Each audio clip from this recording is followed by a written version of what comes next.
Hello guys, and welcome back to another cold episode. On today's episode, as you can tell by the title and the thumbnail, we are talking about Ishizu, Despia, Shaddoll. Why? Because the Ishizu cards technically help out these other cards and the other decks, but I don't know, reasons, because we can, because it's funny. Yeah, let's just hop into this. So, this is of course a 60 card list because grass is very good with these decks. Now, notably, with the 60 card variant of decks, it does become a lot more problematic with more 60 card variants running around, meaning your grass is going to be less likely to actually resolve and do anything. But even with that being said, it's still fine. We can still just like use our millers and our shufflers and etc, etc.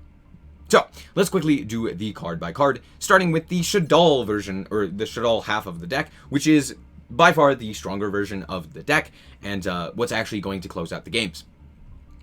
So we have ourselves, for the monsters, the one Falco, the double Hedgehog to search, the double Wendy to special, the triple Squamata to send, the one Beast to pop a, the one Dragon to pop a back row, the one Aerial to deal with, I don't know, this one's kind of weird.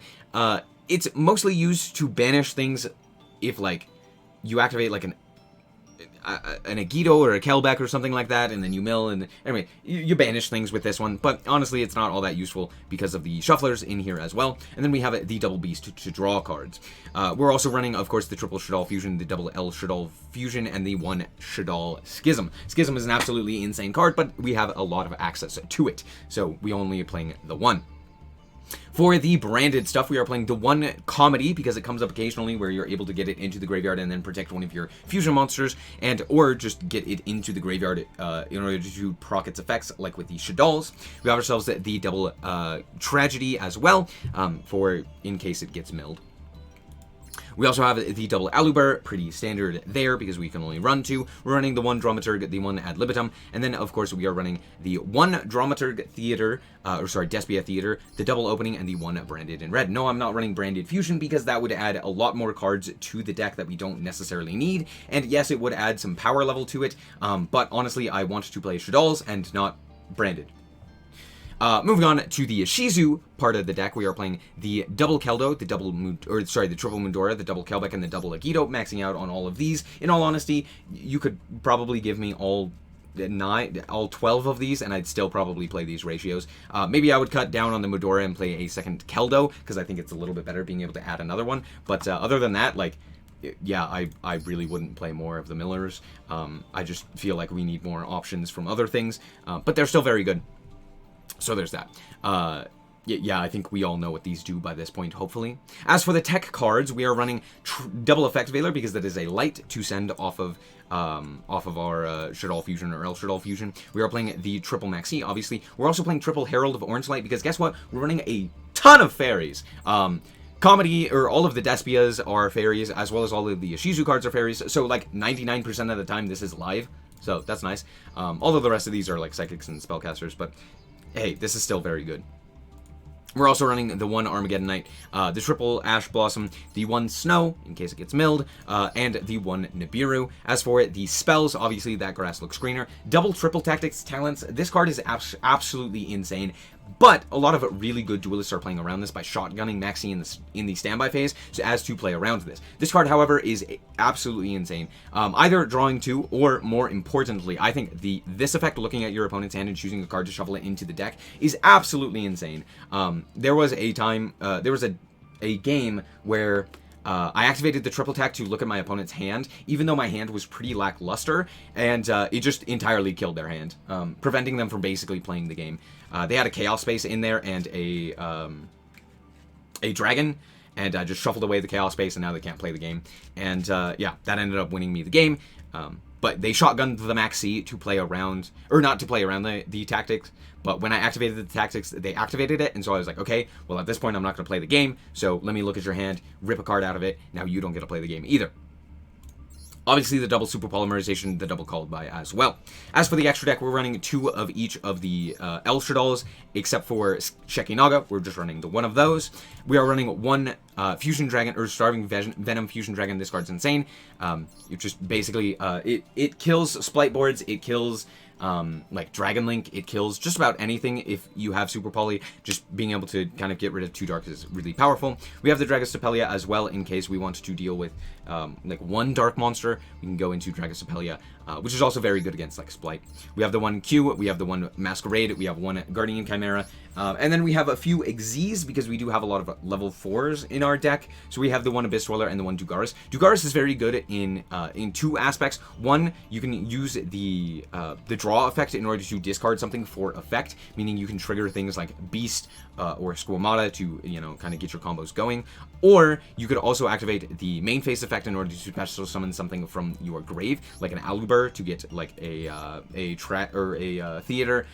You could also special summon back something like a I don't know what else. It's mostly for Aluber, but you could special summon something else back if you need to. Like if you need a Shaddoll name, you can do that. But yeah, that's it for the... Oh, and then the 1 Predaplant Verity Anaconda. This comes up occasionally, mostly as like a link material that you can link off into to get these guys off of the field if you didn't dump like a tragedy or a comedy. So let's hop into the duels and show you how this deck performs. Alright, so here we are going first against another 60-card deck, but we didn't draw the grass, so that's fine.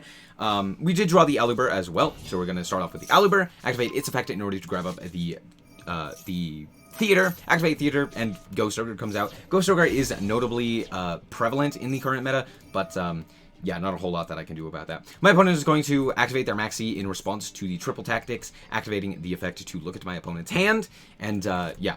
We're going to look at their hand, see Chaos Space and the Rocket Recharger, rip away the Chaos Space, set the Super Poly, and pass. They did activate Maxi, but the Maxi didn't get them anything. So yeah, we're just going to pass there. I'm pretty sure that this is the Rocket Recharger, because why would it not be?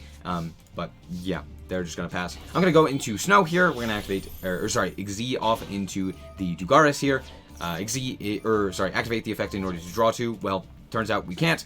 I was going to pitch the Kelbeck or the Tragedy, which both would have been nice. But yeah, I guess we're not doing that. So we're just gonna pass. All right. Now, if they ever get 2 darks onto their side of the field, we just pitch the Kelbeck and fuse them away. But turns out it was Mudora set. This is the Rocket Recharger, 100%. I'm just gonna set the Tragedy here. We draw the Shaddoll Fusion, which is kind of nice, but doesn't really do anything in this instance. We're just gonna set this so that our Super Poly is live if they even have just 1 dark monster. But they draw a Quick Launch, so they're going to activate the Quick Launch, summon out the Rocket Tracer, flip up their Rocket Recharger, and then get fused off into the Starving Venom. This is also going to trigger the Kelbeck in order to mill a whole bunch of cards, and then they also revealed that they have a Kelbeck as well, that they are going to activate, and I'm also going to activate my Tragedy that was milled in order to grab the Aluber.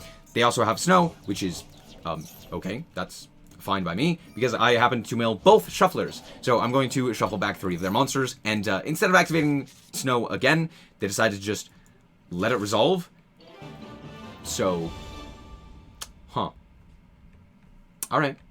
Alright, here we are going first once again, and hey, look at that! It's a fairy and a herald. Pretty nice. So we're going to start off with the Shaddoll Fusion. They don't have Ash. Fantastic. So we're going to go into the Apcalone. Now, this is a bit of a mistake. Realistically, I should have gone into the Winda here, but I go for the Apcalone because I'm like, oh, maybe I want access to the Schism. Hadn't really thought through my play all the way through. Make sure you do this before you actually activate anything. So I was like, oh, let's go Apcalone here to grab up the Schism so that we can actually, like, you know, get into Schism and do, like, do the main play of the cards. But then I was like, oh, but then I wouldn't have access to the Herald, which I think is a little bit more important in this instance. So I should have gone for the Winda here, but I didn't. So we're going to mill some cards. We're going to go Wendy here and the Squamata. So we're going to special summon out the Beast, and then we are going to dump to the grave the Hedgehog, which will then grab us the Falco. I'm then going to set the Falco so that if it's flipped face up, we get a special summon back one of these guys, and then just kind of pass and be like, all right, out my board kind of thing. They're going to go for the Foxy Tune, which will then special summon the Xiaomin. They're going to activate the Xiaomin, pay 600, get negated, and then normal summon, they're going to then triple attack to draw 2, normal summon another Xiaomin, realize that it's a hard once per turn, and pass. Yes, this is a hard once per turn. You can only activate its effects once. Okay. So, yeah, they didn't really accomplish anything there, and I draw into the Aluber because I did. I'm just the better duelist, I guess. We're going to set the Hedgehog here, and then we're going to flip up 2 and send Mudora, because of course we did. We're going to grab up our Theater here and activate the Theater effect in order to Do nothing. Fantastic. Alright, they have the way to deal with it. It never resolves. I'm gonna deal as much damage as I can and basically put them on. You can activate one thing here. So we're just going to punch for a whole bunch of damage here. Then we are going to link off these two in order to grab up ourselves the Verti Anaconda, but more importantly, to activate the Apkalone to grab Schism. So Schism is now obtained, and now we have just access to Winda and all sorts of stuff. We're also going to set the Theater once again with our Tragedy, and then activate the Anaconda in order to go into the Winda. Anaconda will also trigger, the Fusion Summon will also trigger the Hedgehog in order to grab up the Wendy, so we can set the Schism, have the Wendy in hand as follow-up, and then pass the turn. My opponent is then going to start off with Raigeki, not realizing that Winda is indestructible in this moment, and just gives me a free draw, and concede. So we're back with the deck, and I know that grass has been in the last 3 of my videos, but I really did want to give a good experimentation with the Ishizu stuff, and just kind of explore how good this deck is. Is it good? Or more specifically, how good are the Ishizu cards? And in all honesty, I've said this in every video, but they're okay. I think that they're strong, but not really until we get the Vernisylphs and the Ishizu, the tier stuff, are they going to be overpowered. They're good, they add some consistency or some help to previously already powerful strategies. The biggest boon that I have seen is the Chaos strategy that has poked up around specifically the Ishizu stuff, and actually having access to the Ishizu stuff. But other than that, it hasn't really helped anything too notably. Dragon Link has become more popular, but they were already incredibly powerful even without the Ishizu stuff. The Ishizu stuff didn't really help them. In fact, it hinders them more so than anything by existing in other players' decks. But Adamancipator was probably the biggest one that saw a resurgence and is actually benefited like at all by these, or at least more notably. And even with that, I'm like, Adamancipator is still Adamancipator. It kind of does the same thing whether these cards are here or not. The only difference is now they're potentially milling your cards as well, and that's like the only difference. But yeah, all in all, I still think that this deck in particular is pretty decent. I don't think it's quite perfect, but a lot of the tech choices that I have thrown in here, as well as a lot of the ratios, feel pretty good. Being able to have just consistent access to Herald of Orange Light, which is just an insane card, like no one has answers for, is very nice, especially when on top of that you could potentially pitch something like a Kelbeck or a Mudora or something along those lines in order to add additional interaction. It's just insane.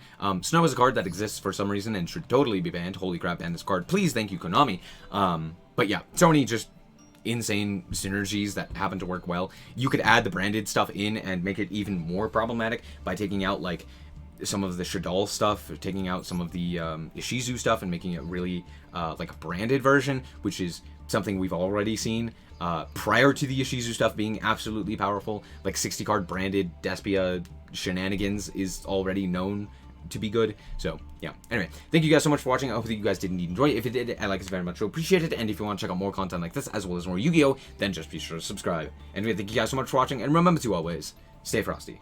Bye bye.